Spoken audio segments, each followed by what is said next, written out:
Hello, welcome to Values, Virtues, Ethics and Morality. I am Mangela Pillay, and today I have here in the studio with me Sister Denise, who has been practicing Rajyoga Meditation and is a teacher of such with the Brahma Kumaris World Spiritual University for several decades. Sister Denise is a mine of spiritual information, wisdom, and carries with her a wealth of spiritual experience. So today we are going to look at the subject of purity being a moral compass.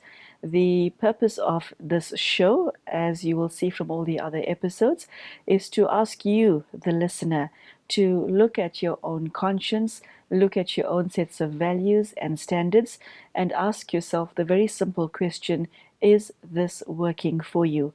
Is who you are harming you or doing you good? Is it harming the people around you? Is it harming the environment, etc.? And Sister Denise has taken us through various subjects on this fascinating topic. And today, let's see what she has to share with us on purity being the moral compass. Sister Denise, very, very warm welcome.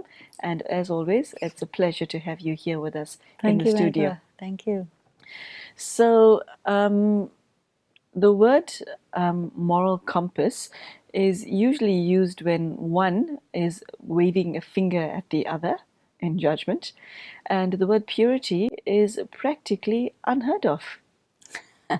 It doesn't even fall under old world values. So would you please tell us why this has such an important place in your own spiritual practice?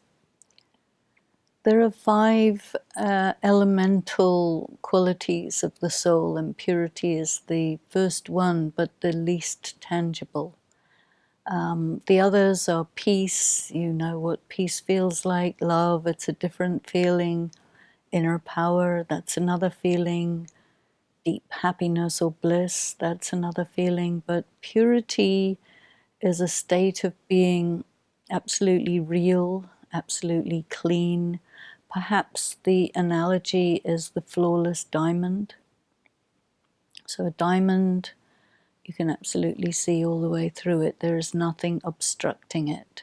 So purity is the word to use, that when you're making a moral decision, it's not contaminated by any ulterior motive or bent in another direction by fear or desire or being under an influence. It's clean and straight.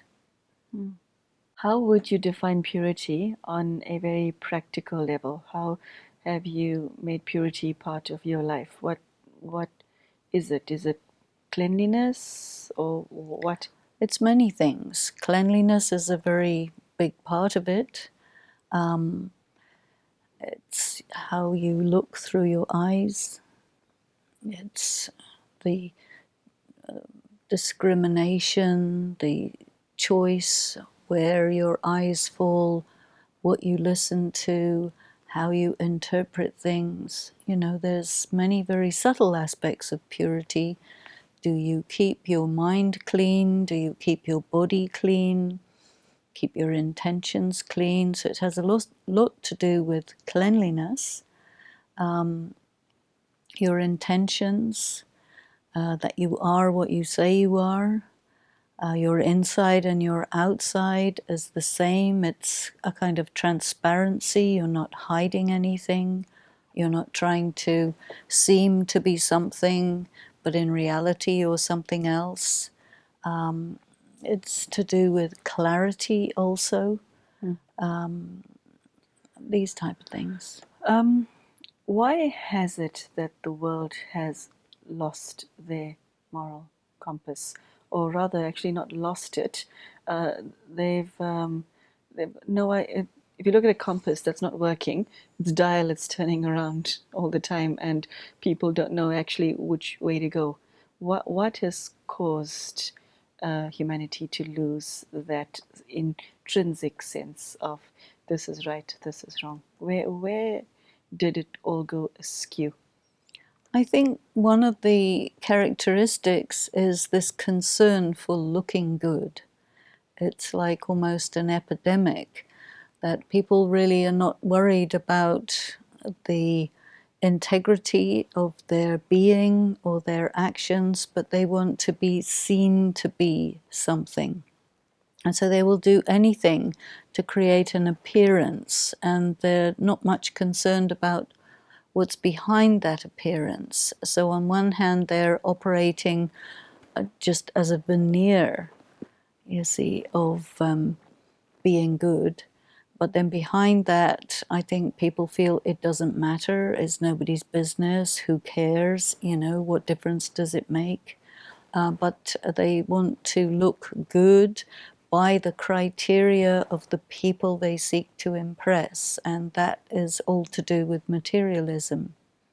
So, for example, if you want to be the president of a country, you have to be good looking, you have to have charisma, you have to have a nice wife and nice children, nice house, nice characteristics. So you will perform all of that, but it may be just a facade, it may be not real.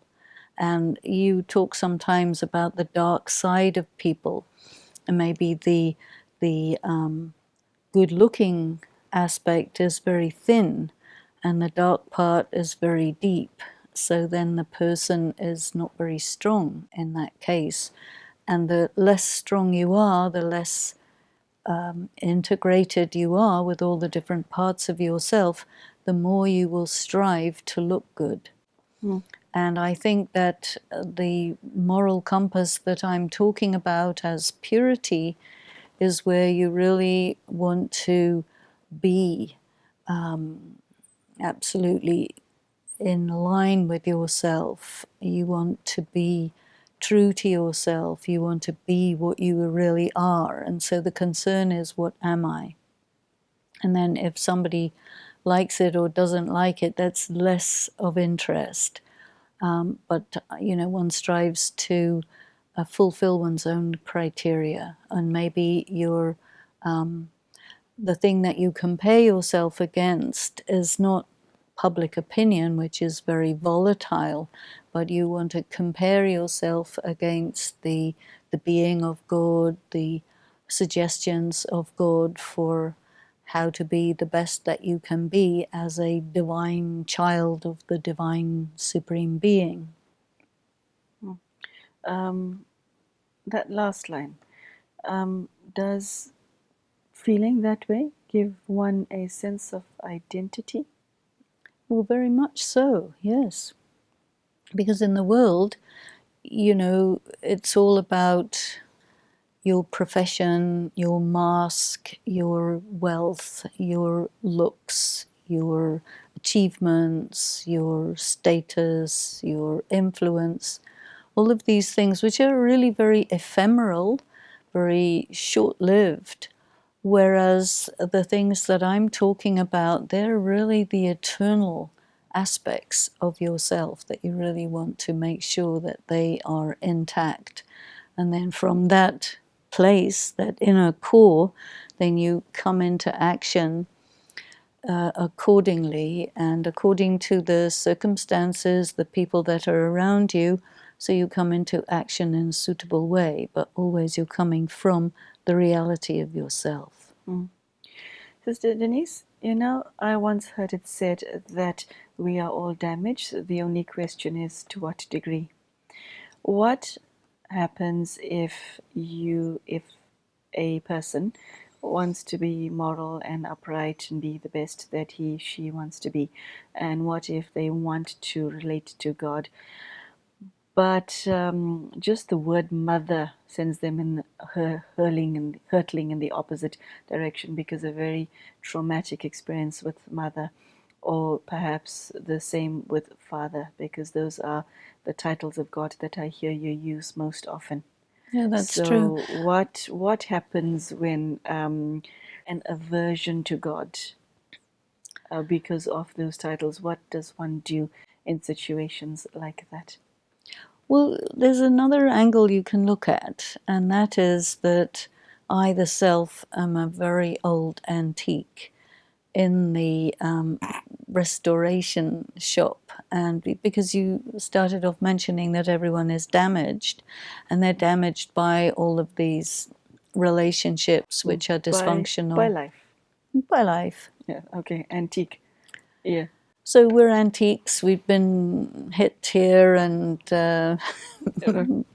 broken there, and so on and so forth. And, one of the names of God is the Creator. And of course, as an eternal soul, you're not going to be created, but perhaps you're going to be restored to your original condition. I think of it more like that. And so all the different ways in which we're damaged, especially through relationships. You say, well, you have an aversion to God as mother because mother means something terrible, or you have an aversion to God as father, or all the various different things. There are even people who have an aversion to God as God because the word God means something terrible to them because of their experience with their particular religious encounters. But, when a person comes into an encounter with that one, you may be very distorted through the damage of life, but that one is undistorted, you see. So when I'm in relation with one who knows exactly how to relate to me, it doesn't matter what I do or how I feel or how I react, that person or that being will remain true, will remain stable, will remain steady, and that connection causes the damage to get repaired. It's a very slow, gentle process, but it is how it works. As you speak, the image flashed to my mind of Michelangelo and David. Must be because of this. The background. So, having a compass implies a journey being undertaken somewhere.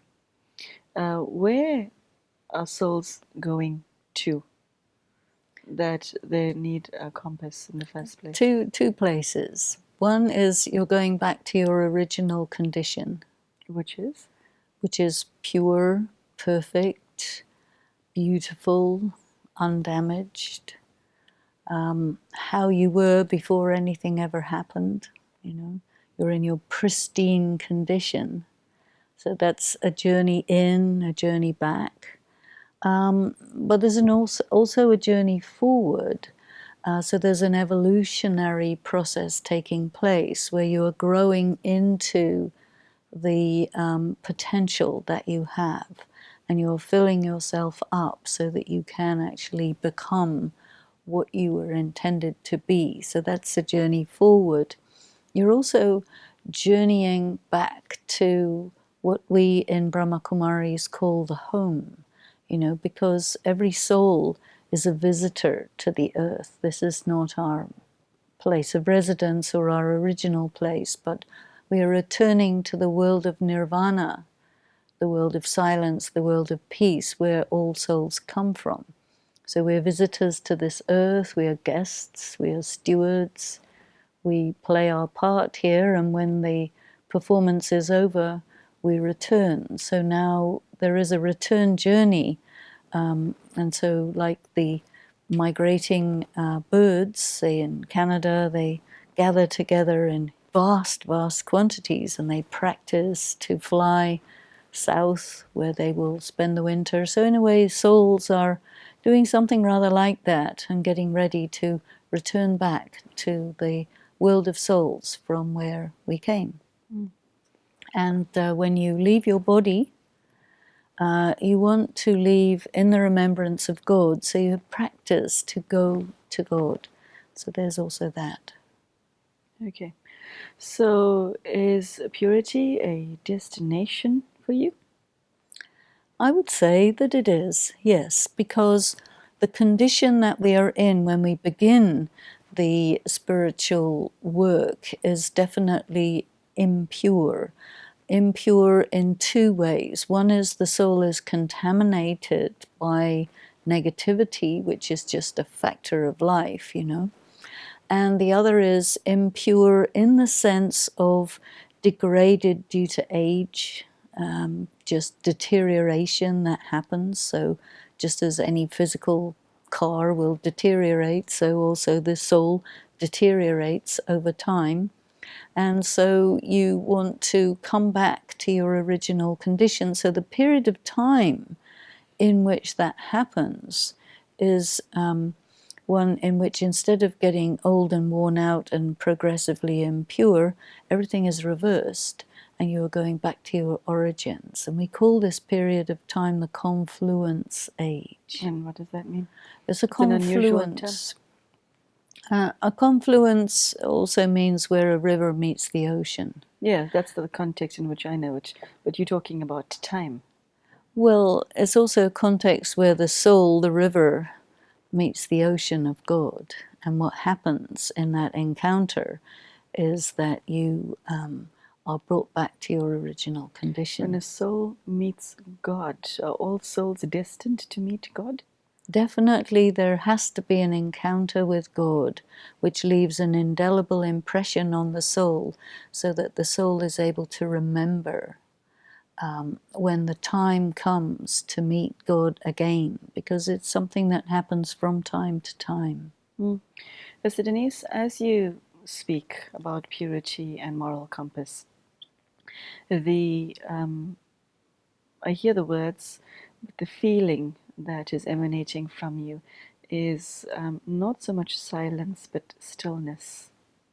There's a sense of stillness, and it comes across as all is right, and you come across as somebody being in alignment. What is that about? The stillness, the alignment. I think part of it is you feel you have arrived, you know where you're going, you know what to do, you know how to do it, and then you just get on with it. Okay, but most people don't know how to spell stillness, and you've obviously arrived. Your journey there is through the practice of your purity and through meditation, or did you have to do something else to become this? And I know you've said in a previous show to us that you're still a work in progress. You haven't reached your zenith, as it were. Okay, so is stillness part of what you've accumulated in order to get there? Is this your stillness? Is it God's stillness that you're emanating? When you become absolutely still, time stops. And then it can start again. I felt that. Yes. Yeah. And there's something about that. That is so beautiful. That is so, so beautiful. Proceed. Well, like in music, there are silences, Yes, yes. which are very much part of the beauty of the music. And then from that silence, you again come into sound. But it's very important for us to reach that stillness where everything stops, so that it can start again in the most beautiful way. And that is something that we have to practice with the mind. Because when the mind is still, then everything else is still. But you can't force your mind to stop like this with violence, you see, because violence is a violation of the spirit. So through positive thought... Violence is a violation of the spirit. That is a fresh definition of violence. Write that down. Yes? When you use positive thought, when you think things that are really true and deep and that you have recognized to be that, this is what takes you to a place of stillness mentally. And then you can sort of open yourself up to receive the deeper meaning of what you've understood. And that also kind of changes you and makes you more pure, more harmonious, more stable, more steady. And eventually you can just stop completely, leave this world, and return again in a perfected state. You have arrived. Those, I'm using your words. What is left in your journey? Because most people would be quite happy to, I don't know, like die after having achieved this, because it's what you're describing is what I think Maslow would have called self-actualization in his hierarchy of needs. Have you self-actualized? Are you still reaching your zenith? What's in your future? Where do you have to go from here? I think we have to. Is there more purity? There's always more to learn. Oh, really? There's more to learn. Yes. And the process of building oneself or refining oneself and so on is a never-ending process. So you just keep becoming better. And I think that what you want is to say, okay, God, if you want to do something through me, I'm available, do it, you know. So making oneself available is good, and trying to keep oneself in a good condition to be usable, that is also a good thing. Okay. Okay, I think we've come to the end. Is there any last final words that you wish to share with our audience who are sitting on the edge of their seats, I think lapping this all up? explore the idea of silence, the idea of stillness, practice it, even if you get only a few seconds, but they build up. And enjoy savoring the stillness, because you go into the fragrance of it, the sweetness of it, the depth of it, and it is extremely rewarding, enriching.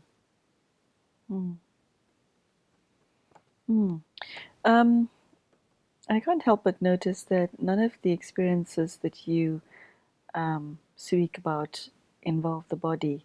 They're asensorial. I don't know if there's such a word. Well, there should be. Uh, is it above you experience without using your senses? Well, What the is that about? senses are for the everyday world. Mm-hmm. And the senses will enable you to experience not every aspect of the physical world, but only those within the everyday world. So we have our everyday world experience, but the spiritual journey takes you beyond that. And so you come into the body, do whatever you need in the body, and then go beyond the body. Let's see. No, you switch this way, that way. You switch. Okay, so Sister Denise, that was breathtaking. Thank you. And I hope you embarked on a spiritual journey today with Sister Denise. Thank you so much for joining us today, brothers and sisters. I hope that you are able to experience some part of what Sister Denise was sharing. Today felt not so much like a talk, but more on a spiritual journey. Sister Denise has walked for 40 years along this path. She has stopped, turned around, held out her hand to all of you listening, and has invited you to join her on the spiritual journey, because she has tasted something that very few human beings have tasted and experienced, and that is the heart and mind of God. And it's not ordinary, it's real, and it's the deepest message for me is that it's something that all of you can experience as well. So I hope that you do. I hope that this is the start of many good things to come for you. Thank you for joining us today, and we hope to meet you again soon. Take care and goodbye.